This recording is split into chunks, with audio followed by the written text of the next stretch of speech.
Hello friends, welcome back to Biologs friends. आज के इस वीडियो में हम लोग डिस्कस करने वाले हैं rest of the amino acid के बारे में। तो लास्ट क्लास में हम लोग कुछ अमीनो एसिड का प्रॉपर्टीज देखे थे और कुछ अमीनो एसिड्स के बारे में डिस्कस किए थे। तो चलो देखते हैं अदर अमीनो एसिड्स के बारे में। उससे पहले मैं आपको बता देना चाहती हूँ कि आपको थ्योरी प्रैक्टिस करना या थ्योरी पढ़ना काफी नहीं होता है। आपके पास ओनली 2 मंथ है CSIR नेट जून को क्वालिफाई करने के लिए, राइट। तो उसके लिए थ्योरी काफी नहीं होगा। क्वेश्चन प्रैक्टिस बहुत इंपॉर्टेंट है। Previous year question and other question practice बहुत ही इंपॉर्टेंट होते हैं। तो उसके लिए पहले आपको टेलीग्राम में ज्वाइन करना पड़ेगा और टेलीग्राम में क्वेश्चन डेली हम लोग प्रैक्टिस करेंगे, जिसके थ्रू आपका क्वेश्चन प्रैक्टिस भी होगा और आपका वीडियो और थ्योरी जो है वो यहाँ पे क्लियर हो जाएगा, राइट। तो let's start. Okay, previous class में हम लोग कुछ पढ़े थे अमीनो एसिड्स की प्रॉपर्टीज के बारे में, isoelectric point, stereo isomers and glycine, alanine, valine, methionine, ये सारे अमीनो एसिड हम लोग पढ़े थे। ओके, तो इनमें से जो वैलिन, ल्यूसिन, आइसोल्यूसिन था, ये कुछ ब्रांचिंग पॉइंट अमीनो एसिड्स है जिनका कुछ ब्रांच रहता है, राइट। तो ब्रांच वैलिन में कौन से पॉइंट में ब्रांच था? बीटा कार्बन के पास, ल्यूसिन में गामा कार्बन के पास एंड आइसोल्यूसिन में बीटा कार्बन के पास, राइट। तो ये हम लोग दीज आर द ब्रांचिंग और ब्रांच्ड चेन अमीनो एसिड जो हम लोग ऑलरेडी डिस्कशन हो चुका है। तो मैं ज्यादा नहीं बोलूंगी। तो आज हम लोग डिस्कस करेंगे cyclic aliphatic R chain containing amino acid, वो है प्रोलिन। प्रोलिन से पहले मैं बता देती हूँ non polar aliphatic amino acid कौन सा है। Non polar amino acids are glycine. Okay, non-polar amino acids are glycine, valine, leucine, isoleucine and उनमें से और जो कुछ नॉन पोलर अमीनो एसिड्स है वो है आपका प्रोलिन। वो हम लोग डिस्कस करेंगे, अभी तक डिस्कस नहीं किए। तो उसके अलावा जो हम लोग ऑलरेडी डिस्कस हो चुका है वो था आपका ब्रांच्ड चेन अमीनो एसिड्स। तो ब्रांच्ड चेन अमीनो एसिड्स कौन सी थी? Valine, leucine and isolation. ये बहुत ही इंपॉर्टेंट है, इससे रिलेटेड क्वेश्चन आता है, गेट में भी क्वेश्चन आता है और कभी कभी CSIR नेट पे भी क्वेश्चन पूछ लेता है ब्रांच चेन अमीनो एसिड के बारे में कि कौन सा पॉइंट में, जैसे कि क्वेश्चन यहाँ पे ये हो सकता है कि वैलिन की कौन सा पॉइंट में ब्रांचिंग पॉइंट है, कौन से कार्बन पे ब्रांच प्रेजेंट रहता है, राइट। तो ये आपको याद रखना पड़ेगा। और एक क्या था, आइसोल्यूसिन के पास 2 कायरल सेंटर रहता है ना। आइसोल्यूसिन के पास 2 कायरल सेंटर रहता है जिसकी वजह से 4 स्टेरियो आइसोमर पॉसिबल होता है, राइट। ओके, तो ये ऑलरेडी कंप्लीट हो चुका था। तो नेक्स्ट हम लोग पढ़ने वाले हैं आज प्रोलिन के बारे में। प्रोलिन एक स्पेशलाइज्ड अमीनो एसिड जिसका आर चेन जो प्रेजेंट रहता है, आर ग्रुप रहता है आपका साइक्लिक फॉर्म में, राइट। तो यहाँ पे आपको फिगर दिख रहा होगा प्रोलिन का स्ट्रक्चर।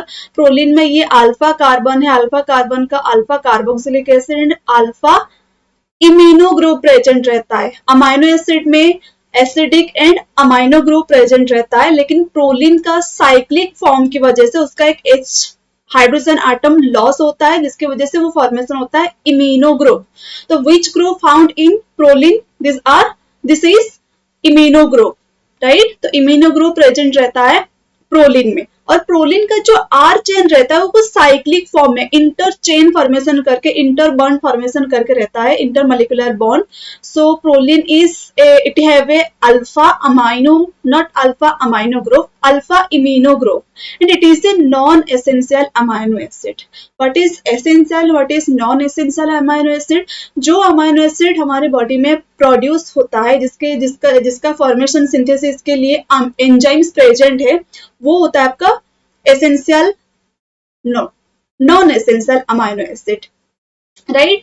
एसेंशियल मीन्स जो आपको चाहिए लेकिन आपका बॉडी में प्रेजेंट नहीं है, बाहर से आपको इनपुट करना पड़ेगा, वो होता है आपका एसेंशियल, राइट। तो प्रोलिन का स्ट्रक्चर अगर आप देखोगे तो कुछ इस टाइप का स्ट्रक्चर रहता है साइक्लिक फॉर्म में। तो ये प्रोलिन डायरेक्टली पेप्टाइड बॉन्ड में मैक्सिमम पेप्टाइड बॉन्ड फॉर्मेशन नहीं कर पाता है, क्योंकि पेप्टाइड बॉन्ड फॉर्मेशन होने के लिए कौन कौन पार्टिसिपेट करता है? Alpha carboxylic group and alpha amino group participate करते हैं पेप्टाइड बॉन्ड फॉर्मेशन के लिए। लेकिन प्रोलिन में तो कार्बोक्सिलिक ग्रुप फ्री है, लेकिन अमीनो ग्रुप इम्यूनो फॉर्म में है, अदर मॉलिक्यूल के साथ बाइंड करके, तो ये फ्री नहीं होता है। इसलिए प्रोलिन्स जो है वो कुछ फॉर्म में या कुछ सेकेंडरी स्ट्रक्चर में एब्सेंट रहता है, जैसे कि proline disrupt in alpha helix and beta sheet, proline अगर अल्फा हेलिक्स में प्रेजेंट है या बीटा सीट में प्रेजेंट है तो उसका स्ट्रक्चर को डिसरप्ट कर देगा, ब्रेक कर देता है, राइट। तो प्रोलिन का स्ट्रक्चर भी बहुत इंपॉर्टेंट है। और प्रोलिन के पास कौन से ग्रुप रहता है? अल्फा इम्यूनो ग्रुप प्रेजेंट रहता है। नेक्स्ट, इट प्रेजेंट, तो ये कहाँ पे प्रेजेंट रहता है? प्रोलिन अमाइनो एसिड या स्टैंडर्ड अमाइनो एसिड, तो ये अल्फा हेलिक्स में एब्सेंट रहता है, बीटा सीट में एब्सेंट रहता है, तो कहाँ पे प्रेजेंट रहेगा? बीटा टॉर्न में प्रेजेंट रहता है, बीटा टॉर्न में प्रेजेंट रहता है, जहां पे सिर्फ बीटा टॉर्न फॉर्मेशन होता है, क्योंकि ये स्ट्रक्चरल डिसरप्टर है, ये डिसरप्ट करेगा स्ट्रक्चर को, और इसका ये इम्यूनो ग्रुप की वजह से वो बेंड फॉर्म में रहता है, राइट। तो ये it present in beta torn and collagen helix. यहाँ पे एक बहुत इंपॉर्टेंट पॉइंट है, ये एब्सेंट रहता है अल्फा हेलिक्स में। अगर अल्फा हेलिक्स में प्रोलिन प्रेजेंट रहेगा तो वो स्ट्रक्चर डिसरप्ट कर देगा, राइट। लेकिन वो कोलाजन हेलिक्स में प्रेजेंट रहता है। Collagen helix and alpha helix both are different. Collagen helix में प्रोलिन कुछ मॉडिफाइड फॉर्म में रहता है, राइट, मॉडिफाइड फॉर्म में भी और सिंपल फॉर्म में भी प्रेजेंट रहता है। तो proline present in beta turn collagen helix and polyproline helix. कुछ प्रोलिन का हेलिक्स रहता है जिसमें बहुत सारे प्रोलिन्स रहते हैं, तो वहां पे प्रेजेंट रहता है आपका proline, right. Next, exist as cis and trans form in peptide bond. जो पेप्टाइड बॉन्ड का फॉर्मेशन होता है, पेप्टाइड बॉन्ड फॉर्मेशन होता है अमाइनो एसिड के बीच पेप्टाइड बॉन्ड जो फॉर्मेशन होता है, तो यहाँ पे कार्बन एंड नाइट्रोजन के बीच आपका पेप्टाइड बॉन्ड फॉर्मेशन होगा। Alpha carboxylic group and alpha amino group of another amino acid के साथ मिलके ये फॉर्मेशन होता है पेप्टाइड बॉन्ड। लेकिन पेप्टाइड बॉन्ड रोटेट नहीं कर सकता है ना, क्योंकि पार्शियल डबल बॉन्ड होता है, वो हम लोग आगे पढ़ेंगे। पार्शियल डबल बॉन्ड की वजह से पेप्टाइड बॉन्ड रोटेट नहीं कर पाएगा, लेकिन उसके आसपास जो बॉन्डिंग रहता है, जैसे कि अल्फा कार्बोक्सिलिक ग्रुप किसके साथ बाइंड करता है? अल्फा कार्बन के साथ, और अमाइनो ग्रुप किसके साथ बाइंड करता है? अल्फा कार्बन के साथ। तो ये बॉन्ड और ये बॉन्ड जो ये दोनों रोटेट करते हैं, और रोटेशन की वजह से कोई भी अमाइनो एसिड में रोटेशन की वजह से मे भी अमाइनो एसिड सीस और ट्रांसफॉर्म में प्रेजेंट रहता है। जनरली देखा गया है कि जो अमाइनो एसिड ट्रांसफॉर्म में प्रेजेंट रहता है, अदर अमाइनो एसिड्स जो है वो ट्रांसफॉर्म में प्रेजेंट रहता है, क्योंकि रेस्ट्रिक्शन की वजह से, रोटेशन की रेस्ट्रिक्शन की वजह से, बॉन्ड एंगल की वजह से, राइट। लेकिन प्रोलिन का कुछ अजीब सा स्ट्रक्चर है, अमाइनो ग्रुप इम्यूनो फॉर्म में रहता है यहाँ पे, तो इसकी वजह से proline both trans and cis form में रहता है। तो ये एक बहुत ही बड़ा इंपॉर्टेंट पॉइंट है कि proline cis as well as trans form में रहता है in peptide bond. Then rest of the amino acid form transpeptide bond. Other amino acid जो कि ओनली ट्रांसफॉर्म में स्टेबल रहते हैं, लेकिन proline both cis and trans form में स्टेबल रहता है। Next is its phi angle restricted. Phi and psi, tell me which one is phi and which one is psi? Okay, next class में मैं आपको बताने वाली हूँ what is phi and what is psi angle. तो phi angle generally कौन सा point पे रहता है, एंड साई एंगल जो एंगल है आपका पेप्टाइड बॉन्ड के अलावा जो यहाँ पे बॉन्डिंग रहता है, यहाँ पे फाई बॉन्ड रहता है एंड साई बॉन्ड रहता है। तो जनरली प्रोटीन का जो ये इम्यूनो फॉर्म है, इम्यूनो फॉर्म की वजह से वो प्रॉपर फाई एंगल नहीं कर पाता है, क्योंकि फाई एंगल आपका ये है अल्फा कार्बन एंड नाइट्रोजन के बीच alpha carbon and alpha amino group के बीच जो बॉन्डिंग रहता है that is the phi bond, and psi bond is C and C alpha के बीच जो रहता है that is the psi bond, right. तो जो अमाइनो ग्रुप की वजह से ये जो बॉन्ड जो है ना, ये प्रॉपर रोटेट नहीं कर पाता। ये वाला बॉन्ड जो है ये प्रॉपर रोटेट नहीं कर पाएगा, क्योंकि इम्यूनो ग्रुप दूसरे मॉलिक्यूल के साथ अटैच्ड है। इसलिए फाई बॉन्ड ऑफ या phi angle in proline is restricted, which for this it occupy least area in Ramachandran plot. Ramachandran plot में आगे हम लोग पढ़ेंगे। रामचंद्रन प्लॉट में फाई एंड साई वाले को प्लॉट करके प्रोटीन का लोकेशन देखा जाता है कि अमाइनो एसिड का लोकेशन कहाँ पे फ्लेक्सिबल है और कहाँ पे नहीं है, राइट। तो रामचंद्रन प्लॉट में इसका रेस्ट्रिक्टेड फाई एंगल की वजह से प्रोलिन जो है वो लीस्ट एरिया ऑक्यूपाई करता है। Next is least steric hindrance. Why it is least steric hindrance, क्योंकि इसका एक कंपैक्ट स्ट्रक्चर है जो कि प्रॉपरली रोटेट नहीं कर पाएगा अगर पेप्टाइड बॉन्ड फॉर्मेशन करने के बाद, तो कॉम्पैक्ट स्ट्रक्चर की वजह से it has less steric hindrance. तो ये था प्रोलिन के बारे में। और प्रोलिन का जो इम्पोर्टेंट कैरेक्टरिस्टिक जो क्वेश्चन आता है एंट्रेंस में वो है compatible osmolytes. It act as a osmolytes. Osmolytes means it act as a osmolytes and synthesized maximum during stress condition. तो stress condition में जो अमाइनो एसिड मैक्सिमम क्वांटिटी में सिंथेसाइज होता है वो आपका प्रोलिन। ठीक है, और ये क्वेश्चन आपका CSR नेट में आया ही है। देन प्रोलिन में कुछ अमाइनो एसिड में मॉडिफिकेशन होता है, पोस्ट ट्रांसलेशनल मॉडिफिकेशन। तो प्रोलिन में जो मॉडिफिकेशन होता है आपका हाइड्रोक्सिलेशन होता है, एक OH bond OH group add होता है प्रोलिन में, तो हाइड्रोक्सी प्रोलिन फॉर्मेशन होता है। और हाइड्रोक्सी प्रोलिन कहाँ पे प्रेजेंट रहता है? कोलाजन हेलिक्स में। This is all about proline.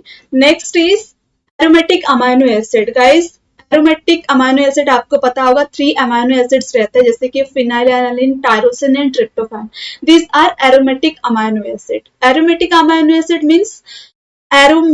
Means it has this like structure, एक बेंजीन लाइक स्ट्रक्चर प्रेजेंट रहता है, कुछ बेंजीन लाइक स्ट्रक्चर प्रेजेंट रहता है जिसमें कि इलेक्ट्रॉन फ्रीली मूव करते हैं और रेजोनेंस शो करता है। इलेक्ट्रॉन जो है वो इलेक्ट्रॉन का रेजोनेंस शो करता है, इलेक्ट्रॉन मूव करता रहता है। और इलेक्ट्रॉन रेजोनेंस की वजह से ये जो अमाइनो एसिड और ये जो स्ट्रक्चर है ये क्या करते हैं? एब्जॉर्बेंस शो करता है। यूवी लाइट में कुछ एब्जॉर्प्शन देंगे आपको, कुछ लाइट का एब्जॉर्प्शन शो करता है। तो एरोमेटिक अमाइनो एसिड जो हो गया फिनाइलएलानिन, टायरोसिन, ट्रिप्टोफैन, ये तीनों एरोमेटिक अमाइनो एसिड्स है। And these are the essential amino acids, phenylalanine and tryptophan, सिर्फ टायरोसिन को छोड़ के। जैसे कि मैंने बताया था what is essential and what is non essential amino acid. अगर ये अमाइनो एसिड आपका बॉडी में सिंथेसिस हो रहा है और उसे सिंथेसिस करने के लिए एंजाइम प्रेजेंट है तो वो हो जाएगा आपका नॉन एसेंशियल अमाइनो एसिड। तो यहाँ पे फिनाइलएलानिन, ट्रिप्टोफैन को सिंथेसिस करने के लिए अपना बॉडी में नहीं है कोई भी एंजाइम, लेकिन फिनाइलएलानिन को टायरोसिन में कन्वर्ट, फिनाइलएलानिन टायरोसिन में कन्वर्ट होने के लिए एक एंजाइम प्रेजेंट रहता है जिसका नाम क्या है हम लोग आगे जाके पढ़ने वाले हैं। ठीक है, तो टायरोसिन डायरेक्टली फिनाइलएलानिन से सिंथेसिस होता है जिसके वजह से वो एसेंशियल नहीं है, नॉन एसेंशियल है। ये सारे के सारे अमाइनो एसिड जो है ये एनिमल सेल में सिंथेसिस नहीं हो पाता है, ओनली टायरोसिन को छोड़ के। लेकिन ये सारे अमाइनो एसिड कहाँ पे सिंथेसिस होते हैं? प्लांट में, प्लांट एंड बैक्टीरिया में, एक प्रोसेस के थ्रू। उस प्रोसेस को हम लोग बोलते हैं सिकिमिक पाथवे। एक प्रोसेस के थ्रू सिंथेसिस होता है, उस प्रोसेस को देख लेते हैं। ये आपका सिकिमिक पाथवे जिसमें कि एरोमेटिक अमाइनो एसिड सिंथेसिस होता है। और उसके लिए जो पर्टिकुलर एंजाइम्स चाहिए वो है आपका EPSP। EPSP का फुल फॉर्म दे सकते हैं लेकिन थोड़ा बड़ा है, आपके लिए अच्छा रहेगा अगर आप उसका शॉर्ट फॉर्म यूज करते हैं। तो EPSPS is the enzymes which is responsible for the synthesis of aromatic amino acid in Shikimic pathway in plant and bacteria। लेकिन इस एंजाइम को, अगर इस एंजाइम प्रेजेंट है तो आपका प्लांट में या बैक्टीरिया में सिंथेसिस होगा एरोमेटिक अमाइनो एसिड, राइट। लेकिन इस एंजाइम का कुछ इनहिबिटर प्रेजेंट रहता है, इस एंजाइम का कुछ इनहिबिटर प्रेजेंट रहता है जिसको हम लोग बोलते हैं ग्लाइफोसेट, जिसका नाम है ग्लाइफोसेट। और उसको मार्केट में भी मिलता है। ये एक पेस्टिसाइड टाइप है और ये पेस्टिसाइड को बोलते हैं राउंडअप, राइट। इस पेस्टिसाइड को क्या बोलते हैं? राउंडअप बोलते हैं, राउंड अप, ओके। और ये पेस्टिसाइड्स जो है वो कैसे अफेक्ट करता है सिकिमिक पाथवे को? जैसे कि अगर आप आपका खेती में कुछ आप प्लांट कल्टीवेट कर रहे हैं अभी, ठीक है, और वहां पे बहुत सारे क्या प्रेजेंट है, मतलब जो अनवांटेड प्लांट है, तो उस अनवांटेड प्लांट को आपको रिमूव करना है क्योंकि उसकी वजह से आपका जो प्लांट है वो ग्रोथ नहीं हो पा रहा है अच्छे से, तो आपको अनवांटेड प्लांट को रिमूव करना है। तो उसके लिए आप क्या करोगे ना, मार्केट में जाओगे और मुझे बोलोगे सब कोई भी शॉप में नहीं, जो पेस्टिसाइड वाला शॉप में आपको बोलना पड़ेगा कि आप मुझे ग्लाइफोसेट दीजिए या राउंडअप दीजिए। राउंडअप की वजह से क्या होगा ना, राउंडअप एब्जॉर्ब करके जो प्लांट है उसमें आपका ये एरोमेटिक अमाइनो एसिड सिंथेसिस होना बंद हो जाएगा। क्यों?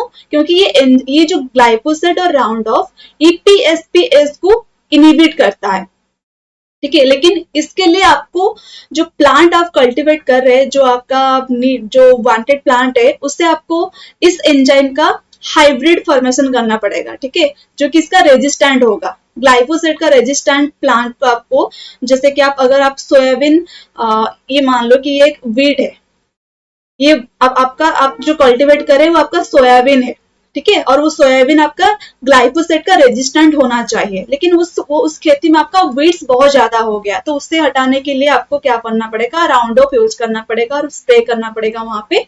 और राउंड ऑफ क्या करता है, इनिबिट करता है ईपीएसपीएस को, और ईपीएसपी प्रेजेंट नहीं रहेगा तो एरोमेटिक अमीनो एसिड सिंथेसिस नहीं होगा और आपका जो वीड है वो डिस्ट्रॉय हो जाएगा, राइट।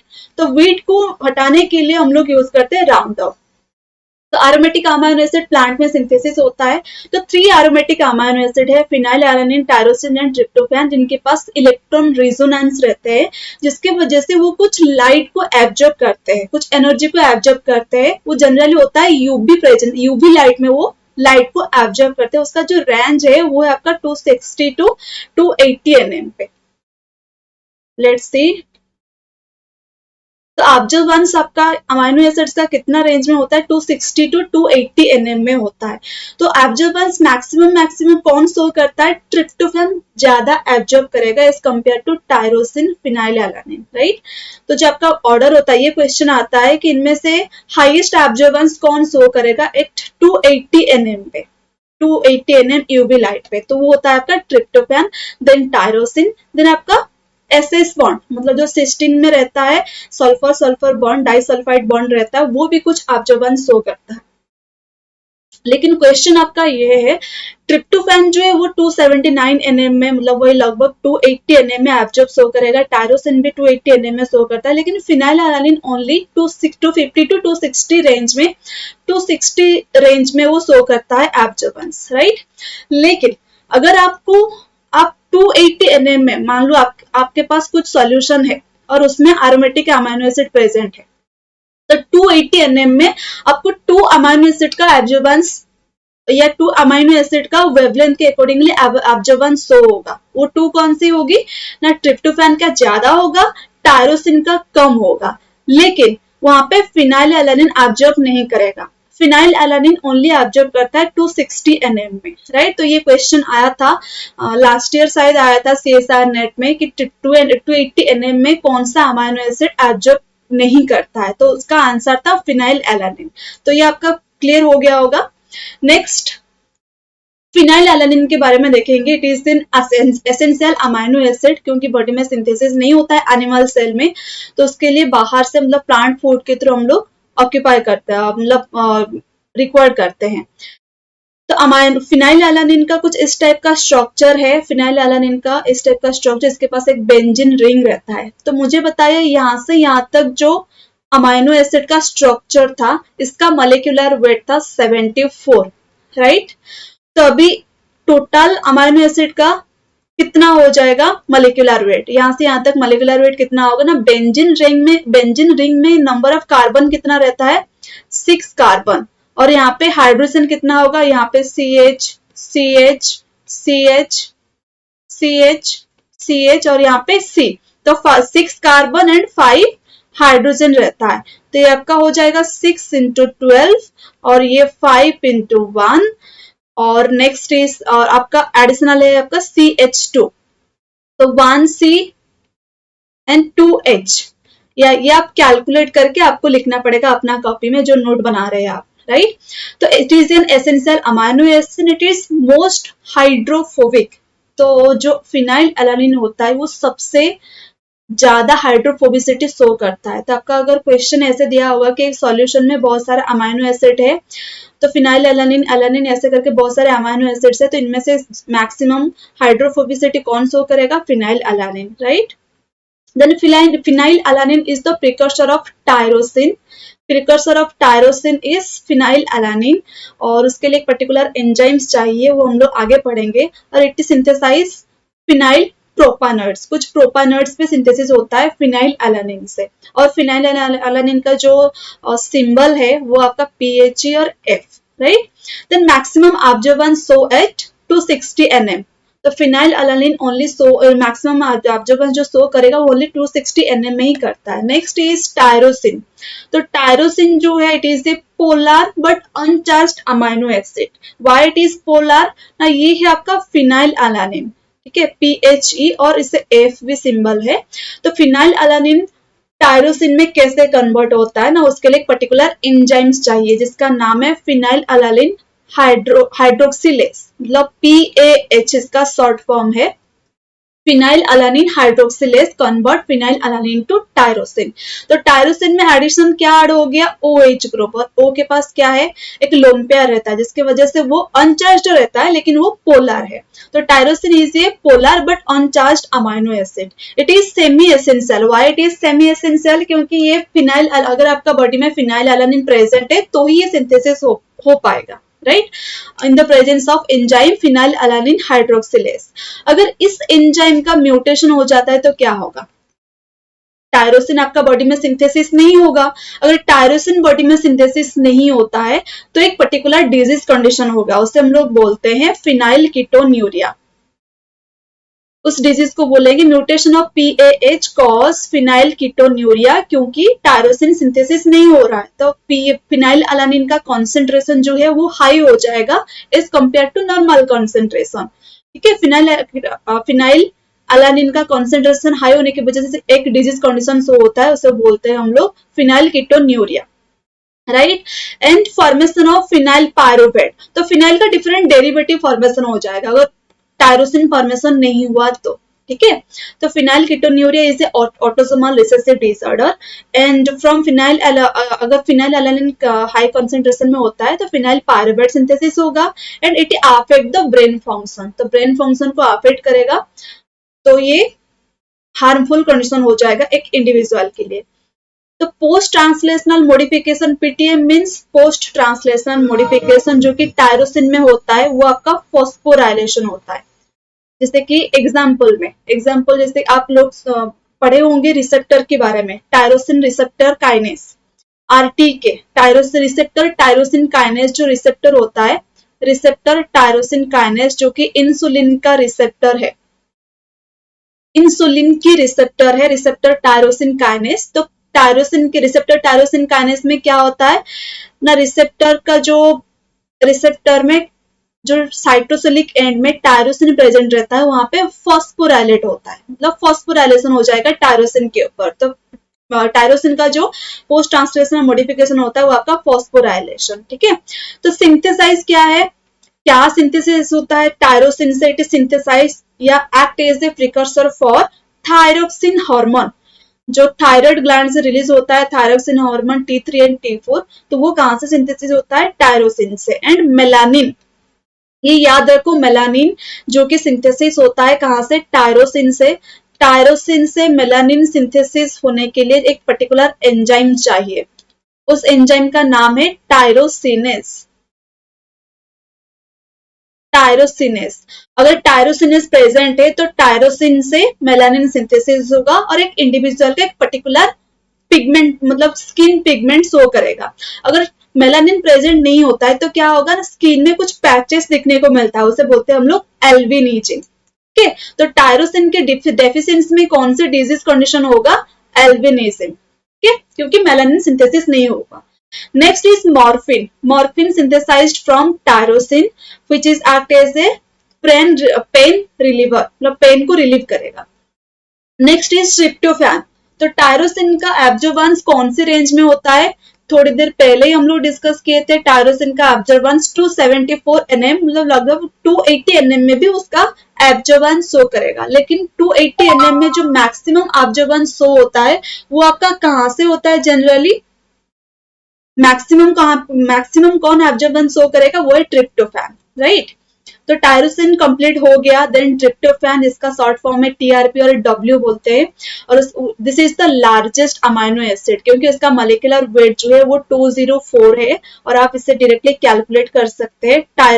ट्रिप्टोफैन का जो R ग्रुप रहता है उसे बोलते हैं indole ring, indole ring. It is also an aromatic amino acid which है इलेक्ट्रॉन रिजोनेंस, जिसके वजह से एब्जॉर्बेंस शो करता है, and it act as a intrinsic fluorescent molecule. Fluorescence अगर हम आप लोग सोल्यूशन में प्रोटीन है, ठीक है, सॉल्यूशन में प्रोटीन है या टायरोसिन में, तो आप फ्लोरोसेंट प्रोवाइड करोगे तो ये इंट्रिंसिक फ्लोरोसेंस शो करेगा, ठीक है। Then it have indole ring present in tryptophan. It form the precursor for serotonin. और ट्रिप्टोफैन से क्या सिंथेसिस होता है, तो लार्जेस्ट अमाइनो एसिड कौन सी होगी, ट्रिप्टोफैन। तो और डीएनए प्रोटीन आइसोलेशन में ट्रिप्टोफैन को डिटेक्ट किया जाता है फ्लोरोसेंस के थ्रू, ठीक है। Then precursor for it act as a precursor for serotonin जो कि एक न्यूरोट्रांसमीटर है, and also the precursor for melatonin. Guys आप लोग कंफ्यूज मत होना मेलाटोनिन एंड मेलानिन के बीच। मेलाटोनिन होता है आपका न्यूरो हार्मोन एंड मेलानिन होता है एक पर्टिकुलर हार्मोन जो कि टायरोसिन से सिंथेसिस होता है। Then it act as a precursor for niacin which is also called vitamin B3 and auxin phytohormones, right. These are the precursor. Tryptophan is the precursor for these molecules. Then acidic amino acid. Acidic amino acids are aspartic acid and glutamic acid. Aspartic acid is D or ASP and glutamic acid is GLU या E. Okay. Aspartic acid ये आपको दिख रहा होगा, एस्पर्टिक acid एक acidic amino acid है क्योंकि उसका जो R ग्रुप है, R ग्रुप में एक एसिडिक फंक्शनल ग्रुप प्रेजेंट रहता है। It is N excitatory neurotransmitter, also glutamic acid is an excitatory neurotransmitter. Guys ये आपका एसिडिक अमाइनो एसिड हो गया, तो इसका अभी पीके वैल्यू जो है वो 3 पीके वैल्यू हो जाएगा क्योंकि इसके पास अल्फा अमाइनो ग्रुप प्रेजेंट है, अल्फा कार्बोक्सिलिक ग्रुप प्रेजेंट है, इसके अलावा भी अनदर कार्बोक्सिलिक ग्रुप प्रेजेंट रहता है दोनों में, ठीक है। तो एक एक्स्ट्रा फंक्शनल ग्रुप प्रेजेंट है, इसकी वजह से उसका जो है पीके आर वैल्यू या पीके वैल्यू वेरी करेगा। 3 PK value present in acidic और basic amino acids. Then urea cycle, aspartic acid act on urea cycle, ये एक सबस्ट्रेट के जैसे एक्ट करेगा यूरिया साइकिल में। देन पिरिमिडिन सिंथेसिस का जो प्रिकर्सर है वो आपका एस्पेरेटिक एसिड एक है। Then post translational modification occurs in aspartic acid is phosphorylation. तो एस्पर्टिक एसिड आप देखे होंगे, एस्पर्टिक एसिड एस्पर्टेट जो प्रोटीएस होता है, एस्पर्टेट प्रोटीएस, तो उसमें जो एस्पर्टिक एसिड एक्ट एज उसके फॉस्फोराइलेशन होगा तो भी वो एंजाइम जो है वो एक्टिव होता है, राइट। नेक्स्ट ग्लूटामिक एसिड या ग्लूटामेट उसे बोलते हैं, it is also an excitatory neurotransmitter जो कि जिसके एक्साइटेटरी न्यूरोट्रांसमीटर का क्या होता है, हाइपरपोलराइजेशन या हाइपोपोलराइजेशन, डीपोलराइजेशन करता है। डीपोलराइजेशन मतलब पॉजिटिव चार्ज करेगा जिसकी वजह से एक्शन पोटेंशियल इंक्रीज होता है। And glutamic acid act as an ionotropic and metabotropic receptor. इसका रिसेप्टर ग्लूटामिक एसिड के लिए रिसेप्टर कहाँ पे प्रेजेंट रहता है, मसल्स में प्रेजेंट रहता है और वो कंटिन्यूस एक्टिवेट करता है, ग्लूटामिक एसिड कंटिन्यूस एक्टिवेट करता है ये सारे रिसेप्टर्स को। देन प्रिकर्सर फॉर गावा, it also act as a precursor for glutamate गावा का जो प्रिकर्सर है वो आपका ग्लूटामिक एसिड है जिसकी वजह से, और ग्लूटामिक एसिड उसको मैं ई लिख रही हूँ और ई कन्वर्ट होता है गावा में, उसके लिए जो एंजाइम्स चाहिए वो है आपका GAD, glutamate D carboxylase, right. अगर इसके डेफिशिएंसी, इस एंजाइम का डेफिशिएंसी होता है तो एक पर्टिकुलर डिजीज कंडीशन शो करेगा which is called stiff person syndrome. Then it also act as a food enhancer. आप लोग चाइनीज फूड खाते होंगे तो उसमें कुछ मॉलिक्यूल्स डालते हैं जिसको बोलते हैं आजिनोमोटो, है ना। तो वो जनरली एक मॉडिफाइड ग्लूटामिक एसिड ही है जिसे बोलते हैं आपका मोनोसोडियम ग्लूटामेट फॉर्म, MSG। तो it act as a flavour enhancer generally in Chinese food. तो पोस्ट ट्रांसलेशनल मॉडिफिकेशन जो ग्लूटामिक एसिड में होता है वो आपका गामा कार्बोक्सिलेशन। तो ग्लूटामेट एंड एस्पार्टेट का जो पीकेआर वैल्यू रहता है, एस्पार्टेट का पीकेआर वैल्यू आपका 3.5 है, जिस 3.5 में COO माइनस ग्रुप जो है ये आपका प्रोटोनेशन हो जाएगा, ठीक है। तो ग्लूटामेट का जो प्रोटोनेशन पीकेआर वैल्यू है वो आपका 4.5। तो जितना पीके वैल्यू कम रहता है इन केस ऑफ एसिड, अगर एसिड में pKr वैल्यू कम है, जिसका जितना pKr वैल्यू कम रहेगा उतना वो हाईली एसिडिक फॉर्म रहेगा, ठीक है, तो मोर एसिडिक रहेगा। तो यहाँ पे आस्पार्टेट एंड ग्लूटामेट के बीच कौन मोर एसिडिक है? आस्पार्टेट। ये भी क्वेश्चन आता है गेट में। Then amide of acidic acid, तो जो एसिडिक एसिड था आस्पार्टेट एंड ग्लूटामेट, उसका अमाइड फॉर्म देखेंगे, ठीक है। अगर वहां पे अमाइनो ग्रुप ऐड हो जाता है तो वो फॉर्मेशन हो जाता है आपका आस्पारेजिन एंड ग्लूटामिन। आस्पारेजिन का जो स्ट्रक्चर फंक्शन है उसमें जनरली एन लिंक्ड ग्लाइकोसाइलेशन होता है। मतलब जो ईआर में क्या होता है, शुगर ऐड होता है प्रोटीन के ऊपर, तो कहाँ पे ऐड होगा? इस नाइट्रोजन के ऊपर, मतलब एस्पारेजिन का नाइट्रोजन के ऊपर ऐड होता है sugar molecule in endoplasmic reticulum. It is polar but uncharged and non-essential. Glutamic acid और ग्लूटामिन में क्या होता है? It is most abundant free amino acid in blood. तो ब्लड में जो सबसे ज्यादा क्वांटिटी में प्रेजेंट रहता है अमाइनो एसिड वो आपका ग्लूटामिन ही होता है, and it is the in transport form for most of the organ to liver. तो जो नाइट्रोजन ट्रांसपोर्टर फॉर्म रहता है वो जनरली ग्लूटामिन फॉर्म में ही ट्रांसपोर्ट होता है from different organ to liver. लेकिन इसमें क्वेश्चन है, कल भी हम लोग पढ़े थे, मसल टू लिवर में ट्रांसपोर्ट होने के लिए जो नाइट्रोजन फॉर्म रहता है वो आपका एलानिन रहता है, ठीक है, and it is a non essential amino acid. Next is basic amino acid which is lysine and arginine. Lysine बहुत ही इंपॉर्टेंट है, इसमें बेसिक ग्रुप रहता है, ये है आपका लाइसिन का स्ट्रक्चर, सॉरी यहाँ पे मैंने मेंशन नहीं की हूँ, ये लाइसिन के स्ट्रक्चर और ये आपका आर्जिनिन के स्ट्रक्चर, राइट।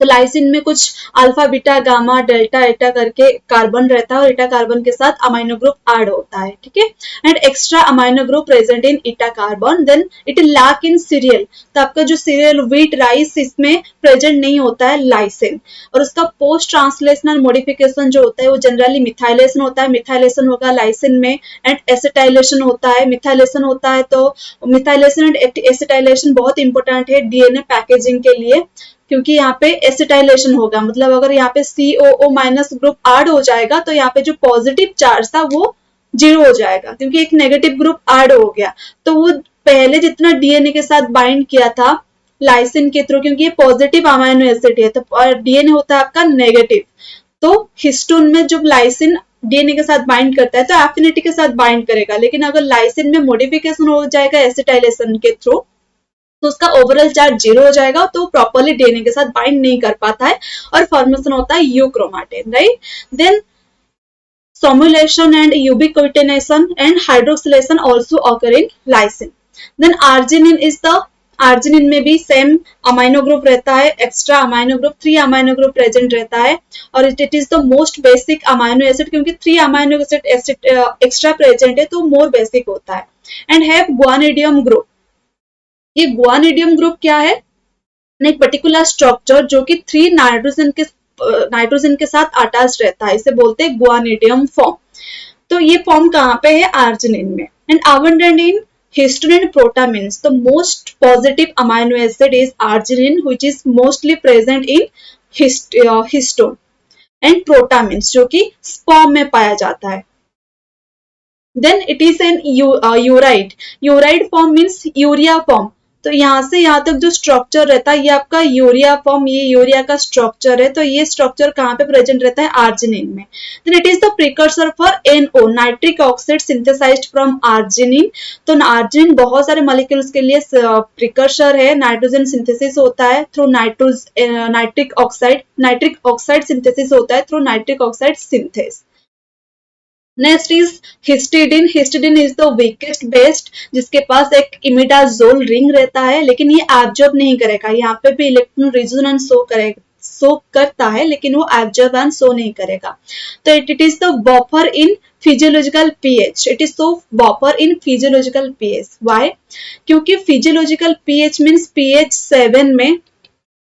7 में इसका जो R ग्रुप है, इसका जो ये आर बड़ा सा आर ग्रुप है, इसका पीके वैल्यू मतलब जो डी प्रोटोनेशन या प्रोटोनेशन होता है, ये basic group basic amino acid है तो इसका डी प्रोटोनेशन होगा। इसका जो डी प्रोटोनेशन होता है वो लगभग पीएच 6 में होता है, मतलब वही फिजियोलॉजिकल पीएच के आसपास ही होता है, जिसकी वजह से अदर अमाइनो एसिड में भी डी प्रोटोनेशन एंड प्रोटोनेशन होता है, लेकिन उनका वैल्यू पीके आर वैल्यू या जो पीएच कंडीशन वो बहुत ही फार अवे रहता है टू फिजियोलॉजिकल पीएच। लेकिन हिस्टिडीन का जो फिजियोलॉजिकल पीएच है, हिस्टिडीन का जो पीकेआर वैल्यू वो पीएच 7 के आसपास ही रहता है, इसकी वजह से it act as an buffer in physiological pH. It present generally in active site in enzyme and इसका जो पोस्ट ट्रांसलेशन मॉडिफिकेशन होता है वो जनरली फॉस्फोराइलेशन होता है and it is the precursor for histamine. Histamine synthesis के लिए जो प्रिकर्सर है वो आपका हिस्टिडीन है। Then high it is so high affinity for nickel. Guys ये क्वेश्चन बहुत इंपॉर्टेंट है। निकेल एफिनिटी क्रोमेटोग्राफी में जो प्रोब यूज होता है, जो टैग यूज होता है वो होता है आपका पॉलीहिस्टिडीन, क्योंकि हिस्टिडीन एंड निकेल का जो बॉन्डिंग है वो फ्रेंडशिप बहुत होता है, वो दोनों प्रॉपरली बाइंड करते हैं, जिसकी वजह से एज ए टैग के हिसाब से पॉलीहिस्टिडीन टैग को यूज होता है निकेल एफिनिटी क्रोमेटोग्राफी में। Next polar amino acid with uncharged R chain are serine and threonine, जिसका स्ट्रक्चर लगभग सेम है, बस थोड़ा डिफरेंट है। और serine is a non essential amino acid produced from alanine and glutamine. तो ये अलानिन एंड ग्लूटामिन से प्रोड्यूस होता है बॉडी में, इसलिए वो नॉन एसेंशियल है and it is so catalytic function. तो बहुत सारे एंजाइम्स का कैटालाइटिक एक्टिविटी मतलब एक्टिव साइट में सेराइन प्रेजेंट रहता है and it is so O linked glycosylation. इसका ऑक्सीजन मतलब जो OH के ऊपर सुगर ऐड होता है ER एंड गोल्गी बॉडी में, ER में नहीं, गोल्गी बॉडी में जनरली ओ लिंक्ड ऑक्सीडेशन होता है, तो गोल्गी बॉडी में सेराइन के O ऑक्सीजन के ऊपर ऐड होता है sugar, it is called O-linked glycosylation and post-translational modification occurs in serine is phosphorylation. Then threonine is a essential amino acid. Threonine synthesis नहीं होता है बॉडी में, तो वो एसेंशियल अमाइनो एसिड है। और थ्रियोनिन का एक बहुत ही इंपॉर्टेंट प्रॉपर्टी है, वो उसके पास कायरल सेंटर जो है वो 2 कायरल कार्बन रहता है, जिसके वजह से 4 स्टेरियो आइसोमर शो करेगा। तो 2 ही अमाइनो एसिड रहते हैं, जैसे कि आइसोलाइसिन एंड थ्रियोनिन, दोनों ही अमाइनो एसिड के पास 2 कायरल सेंटर रहता है और 4 स्टेरियो आइसोमर शो करते हैं। थ्रियोनिन भी ओ लिंक्ड ग्लाइकोसाइलेशन शो करेगा, उसका पोस्ट ट्रांसलेशनल मॉडिफिकेशन होता है फॉस्फोराइलेशन। तो ये बहुत ही इंपॉर्टेंट है। Then cysteine is a sulfur containing amino acid. It has catalytic nucleophilic site. तो एंजाइम का catalytic site में प्रेजेंट रहता है, जो कि अदर मॉलिक्यूल्स को अटैक करेगा। Then cysteine जब बॉन्ड करते हैं तो ये डाइसल्फाइड बॉन्ड फॉर्मेशन होता है। जस्ट ए सेकेंड,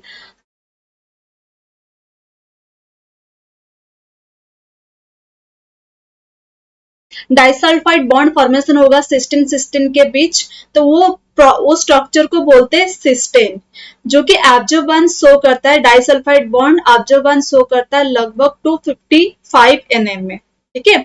एंड जो सिस्टीन को ये जो डाइसल्फाइड बॉन्ड फॉर्मेशन हुआ, इससे रप्चर करने के लिए, इसे ब्रेक करने के लिए जो रिड्यूसिंग मॉलिक्यूल यूज होता है वो आपका beta markup ethanol and DTT डाइथायोट्रेओल, जो कि स्ट्रॉन्ग रिड्यूसिंग मॉलिक्यूल है। तो क्वेश्चन ये भी आता है इनमें से कौन स्ट्रॉन्ग रिड्यूसिंग मॉलिक्यूल है, वो आपका सबसे स्ट्रॉन्गेस्ट रहता है DTT। Next it present in caspase, जो कि प्रोटीन को ब्रेक करता है। तो कास्पेस का कैटालिटिक साइट में कौन सी अमाइनो एसिड प्रेजेंट रहता है? सिस्टीन अमाइनो एसिड, जो कि प्रोटीन को ब्रेक करेगा। Next is another amino acid which is selenocysteine and pyrrolysine. Selenocysteine is 21st amino acid and 22nd amino acid is pyrrolysine. Selenocysteine derived from cysteine. ये देखो cysteine का structure है, बस SH को हटा के सिलेनियम ऐड हो गया है, ठीक है। तो ये कैसे होता है? सिस्टीन को सिंथेसाइज करने के लिए एनिमल सेल में tRNA प्रेजेंट रहता है, लेकिन उसका टीआरएन से रिलेटेड जो टीआरएनए सिंथेस एब्सेंट रहता है, तो वो कैसे ऐड होगा? प्रोटीन में ऐड होता है सिलेनोसिस्टीन, तो कैसे ऐड होता है ना, उसके लिए एक पर्टिकुलर मॉडिफिकेशन होता है टीआरएनए के साथ जो अमाइनो एसिड ऐड है, वो जनरली कौन से अमाइनो एसिड को कैरी करके लेके आता है? सेराइन। ओके, तो सेराइन अमाइनो एसिड आएगा लेकिन वो कन्वर्ट हो जाएगा सिलेनोसिस्टीन में। तो उसके लिए जो एलिमेंट रहता है तो वो कौन सा कोडन कोड करता है सिलेनोसिस्टीन के लिए, वो आपका यूजीए कोडन। लेकिन ये तो स्टॉप कोडन है, वो कैसे एक्ट करेगा सिलेनोसिस्टीन के लिए, कोड कैसे करता है ना, वो उसके लिए एक पर्टिकुलर एलिमेंट्स चाहिए। मान लो ये बहुत सारे कोडन है और इसके लिए इसके अंदर बीच में है यूजीए, तो वही यूजीए कोड करेगा सिलेनोसिस्टीन के लिए जिसके ऊपर कुछ एलिमेंट्स बाइंड किया हुआ हो, उसे बोलते हैं सिलेनोसिस्टीन इंसर्शन एलिमेंट। सिलेनोसिस्टीन इंसर्शन एलिमेंट बोलते हैं। अगर इसे ये एलिमेंट प्रेजेंट है तो आपका यूजीए कोड जो है कोडन, वो स्टॉप कोडन के हिसाब से काम नहीं करेगा, वो कोड करेगा आपका सिलेनोसिस्टीन के। ठीक है, तो ये सिलेनोसिस्टीन कौन से प्रोटीन में प्रेजेंट रहता है, जनरली ग्लूटाथियन, पेरोक्सिडेज में एंड फॉर्मेट डिहाइड्रोजिनेज में। ये आपका बहुत ही इंपॉर्टेंट है, ये क्वेश्चन आता है। Then pyrrolysine, pyrrolysine is the 22nd amino acid जिसके लिए कोडन रहता है आपका यूएजी। वैसे ही जैसे सिलेनोसिस्टीन के लिए स्टॉप कोडन है यूजीए, वैसे ही स्टॉप कोडन पायरोलाइसिन के लिए रहता है, लेकिन वो कब कोड करेगा, जब PYLIS डाउनस्ट्रीम सीक्वेंस में प्रेजेंट रहता है। ठीक है, ये एलिमेंट जब यूएजी का कोडन के आसपास प्रेजेंट रहेगा ये एलिमेंट, तभी आपका जो tRNA उसे एंटीकोड कर पाएगा और mRNA के थ्रू, mRNA के ऊपर जो कोडन है यूएजी वो ट्रांसलेट होके प्रोटीन सिंथेसिस होगा। अगर यहाँ पे PYLIS मतलब पायरोलाइसिन इंसर्शन एलिमेंट अगर प्रेजेंट है तो। ठीक है, तो ये आपका क्लियर हो गया होगा सारे अमाइनो एसिड से रिलेटेड। तो नेक्स्ट क्लास में हम लोग पढ़ने वाला है अमाइनो एसिड से रिलेटेड क्या फॉस्फोराइलेशन, क्या मॉडिफिकेशन होता है, और इससे रिलेटेड कुछ क्वेश्चंस और peptide charge calculation and peptide bond, ये सारे हम लोग पढ़ने वाले हैं। तो all the best very guys. And से पहले आपको अगर पहले आपको सब्सक्राइब करना पड़ेगा चैनल, और ये जो फ्री कोर्स है आपका फ्रेंड्स के साथ शेयर कीजिए ताकि उनको भी हेल्प मिले इस कोर्स के थ्रू, और लाइक कमेंट शेयर कीजिए इस वीडियो को, और फटाफट से टेलीग्राम ज्वाइन कीजिए, और सारे फ्रेंड्स जूनियर्स एंड सीनियर्स के साथ आप ये वीडियो शेयर कीजिए और सब्सक्राइब करने के लिए बोलिए ताकि आगे जो वीडियोस आने वाला है वो भी आपके पास इजीली अवेलेबल हो पाए।